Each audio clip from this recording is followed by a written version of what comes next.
Foreign policy कैसे handle की जाती है, विदेश नीति कैसे हैंडल की जाती है, यह मोदी को पाकिस्तान से सीखना चाहिए। या कहें कि अंतर्राष्ट्रीय मोर्चे पर पाकिस्तान ने मोदी प्रशासन का बाजा बजा दिया है। मोदी इसी से खुश थे कि पुतिन ने उनको अपनी गाड़ी से घुम्मी घुम्मी करा दिया। उनको हवाई नहीं थी कि उनके पीठ पीछे अंतर्राष्ट्रीय राजनीति में क्या खेल चल रहे हैं। जरा इस तस्वीर को ध्यान से देखिए। इस तस्वीर में कहीं नरेंद्र मोदी नजर आ रहे हैं, लेकिन जिस आदमी का चीन की इस परेड में शामिल होना नरेंद्र मोदी की पूरी विदेश नीति पर तमाचे की तरह है, वो है पाकिस्तान के आर्मी चीफ जनरल असीम मुनीर का शामिल होना। चीनी नेताओं ने कहा कि पाकिस्तान उनका आयरन ब्रदर है, और जिन पुतिन की गाड़ी में फोटो खिंचवाकर नरेंद्र मोदी मगन हो रहे थे, उन्होंने बैठक में साफ कहा कि पाकिस्तान हमारा दोस्त है और आने वाले दिनों में ये दोस्ती और मजबूत होगी। दोस्तों, जैसा कि हेडलाइंस आप देख चुके हैं, आगे आप वीडियो की तरफ ले चलते हैं। इससे पहले आप बताते चलें कि army chief general Asim Munir जैसे ही चाइना गए, परेड के अंदर उन्होंने शिरकत की, तो इसी वजह से पूरे भारत में हलचल मच गई। अब भारतीय सहाफ़ी या भारतीय एंकर वो अब मोदी की चित्रोल कर रहे हैं। वो ये कह रहे हैं कि SCO में उन्होंने मोदी को किसी किस्म की कोई लिफ्ट नहीं करवाई। अब रूस, चाइना, अमेरिका और पाकिस्तान ये सब भाई भाई बन चुके हैं, लेकिन अब भारत को किसी किस्म का कोई पहचान भी नहीं रहा। चलिए आपको वीडियो की तरफ चलते हैं। चीन और अमेरिका दोनों ही पाकिस्तान को गले लगाने को बेताब है। दोनों खजाना लुटा रहे हैं उसके ऊपर, दोनों पाकिस्तान को अपना दोस्त बता रहे हैं, और दूसरी तरफ दोनों ही देशों ने भारत को हाशिए पर फेंक रखा है। पाकिस्तान ने न केवल चीन की परेड में हिस्सा लिया, बल्कि शी जिनपिंग और व्लादिमीर पुतिन के साथ 1-to-1 बैठक भी की। खुद शी जिनपिंग ने उनका स्वागत किया। असीम मुनीर अकेले ऐसे विदेशी आर्मी चीफ हैं जो इस परेड में हिस्सा लेने के लिए पहुंचे थे। देखिए कि चीन और अमेरिका एक दूसरे को देखना पसंद नहीं करते, रूस और अमेरिका एक दूसरे को देखना पसंद नहीं करते, और पाकिस्तान ने तीनों को समान रूप से साध रखा है। दूसरी तरफ नरेंद्र मोदी फुटबॉल बने फिर रहे हैं। मतलब चीन, पाकिस्तान, रूस और अमेरिका चारों को पता चल गया है कि भारत में कनाडी प्रधानमंत्री कुर्सी पर बैठा हुआ है, तो पाकिस्तान के मुद्दे पर रूस, चीन और अमेरिका ने भारत को सैंडविच बना दिया है। इससे कुछ लोगों को यह बात बुरी लग सकती है, लेकिन इससे सच नहीं बदलेगा। हम और आप चाहे जितनी आलोचना कर लें, लेकिन फॉरेन पॉलिसी कैसे हैंडल की जाती है, विदेश नीति कैसे हैंडल की जाती है, यह मोदी को पाकिस्तान से सीखना चाहिए। या कहें कि अंतर्राष्ट्रीय मोर्चे पर पाकिस्तान ने मोदी प्रशासन का बाजा बजा दिया है, तो गलत नहीं होगा। जरा इस तस्वीर को ध्यान से देखिए। इस तस्वीर में कहीं नरेंद्र मोदी नजर आ रहे हैं। दरअसल यह चीन के विक्ट्री डे परेड की तस्वीर है। इस परेड में रूस के राष्ट्रपति व्लादिमीर पुतिन है, उत्तर कोरिया के प्रधान किम जोंग उन है, इसके अलावा दुनिया के 20 से ज्यादा नेता शामिल हैं। लेकिन जिस आदमी का चीन की इस परेड में शामिल होना नरेंद्र मोदी की पूरी विदेश नीति पर तमाचे की तरह है, वो है पाकिस्तान के आर्मी चीफ जनरल असीम मुनीर का शामिल होना। इस परेड और वैश्विक राजनीति में इसके महत्व का अंदाजा इसी से लगा लीजिए कि रूसी राष्ट्रपति व्लादिमीर पुतिन SCO समिट में भाग लेने के बाद 2 दिन तक रुके रहे। 31 अगस्त को शंघाई सहयोग संगठन की बैठक खत्म हो गई थी और विक्ट्री परेड 3 सितंबर को थी। मोदी इसी से खुश थे कि पुतिन ने उनको अपनी गाड़ी से घुम्मी घुम्मी करा दिया। उनको हवाई नहीं थी कि उनके पीठ पीछे अंतर्राष्ट्रीय राजनीति में क्या खेल चल रहे हैं। जिस समय नरेंद्र मोदी बीजिंग से दिल्ली के लिए रवाना हो रहे थे, ठीक उसी समय भारत में बेकसूरों का खून बहाने के लिए जिम्मेदार पाकिस्तान का जनरल असीम मुनीर इस्लामाबाद से बीजिंग के लिए रवाना हो रहा था। खुद शी जिनपिंग ने उनका स्वागत किया।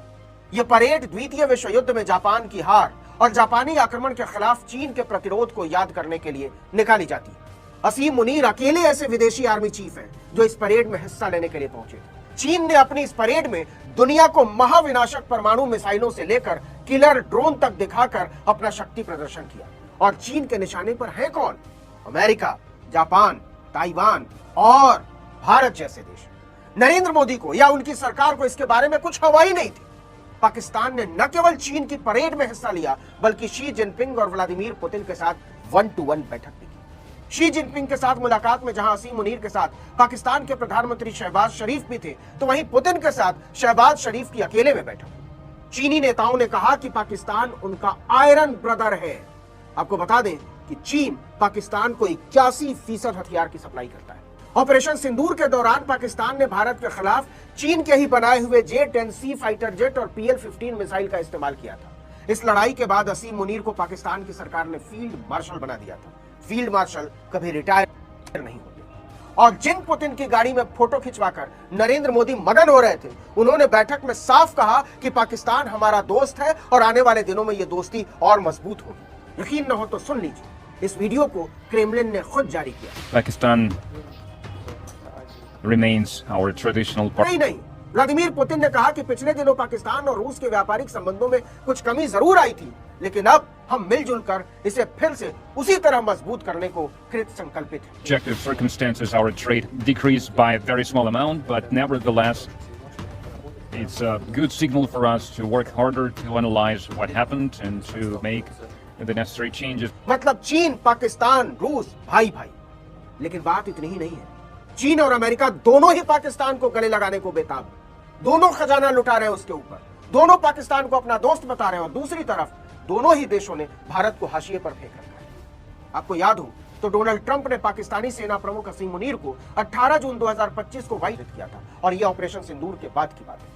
यह पहली बार था जब किसी अमेरिकी राष्ट्रपति ने पाकिस्तान के सेना प्रमुख को व्हाइट हाउस में लंच के लिए बुलाया था। इस मुलाकात के बाद ट्रंप ने खुलकर पाकिस्तान और असीम मुनीर की तारीफ की थी। वही डोनाल्ड ट्रंप रोज नरेंद्र मोदी की बखिया उधेड़ता है। एक बार फिर से उसने कहा है कि भारत का कारोबार अमेरिका के रहमो करम पर है। We get along with India very well, but India has, you have to understand, for many years it was a one-sided relationship. Only now since I came along and because of the power that we have with terrorists. मतलब चीन, पाकिस्तान, रूस और America चारों को पता चल गया है कि भारत में एक अनाड़ी प्रधानमंत्री कुर्सी पर बैठा हुआ है जो किसी रील बनाने वाले की तरह बेहद गंभीर अंतर्राष्ट्रीय मंचों में भी केवल फोटो खिंचवाता रहता है, बेमतलब की हंसी हंसता रहता है और उसका प्रचार तंत्र इसे अपने चेलों और चाटुकारों तक फैलाता रहता है। वो अच्छी तरह जान गए हैं कि दुनिया का शक्ति संतुलन जिस तरह से बदल रहा है उसके बारे में न तो नरेंद्र मोदी को कुछ पता है और न ही उनकी इसमें कोई दिलचस्पी है। अगर थोड़ा निरपेक्ष होकर सोचा जाए तो पाकिस्तान के मुद्दे पर रूस, चीन और अमेरिका ने भारत को सैंडविच बना दिया है। देखिए कि चीन और अमेरिका एक दूसरे को देखना पसंद नहीं करते, रूस और अमेरिका एक दूसरे को देखना पसंद नहीं करते और पाकिस्तान ने तीनों को समान रूप से साध रखा है। दूसरी तरफ नरेंद्र मोदी फुटबॉल पर ये फौरन जैसे कि वीडियो आप देख चुके हैं कि जनरल आसिम मुनीर को एससीयू के बाद परेड के अंदर चाइना में देखकर अब भारतीयों को आग लग रही है। अब भारतीय सहाफ़ी हो या भारतीय एंकर हों, वो ये कह रही हैं कि ये सिर्फ आसिम मुनीर को ही परेड के अंदर क्यों बुलाया गया है। इसके अलावा अब जो पाकिस्तान की मदद की है चाइना ने 81% मदद की है, ये सब कुछ भारतीय इसी वजह से जल रही हैं। अब भारतीय कह रही हैं कि मज़ीद भी चाइना पाकिस्तान का साथ दे रहा है और हमेशा ये रूस भी, चाइना भी और अमेरिका भी हमेशा साथ देता रहेगा। अगर आपको हमारी इसी तरह की वीडियो अच्छी लगती हैं तो हमारे चैनल को सब्सक्राइब ज़रूर करें और घंटी के बेल आइकन को भी ज़रूर करें।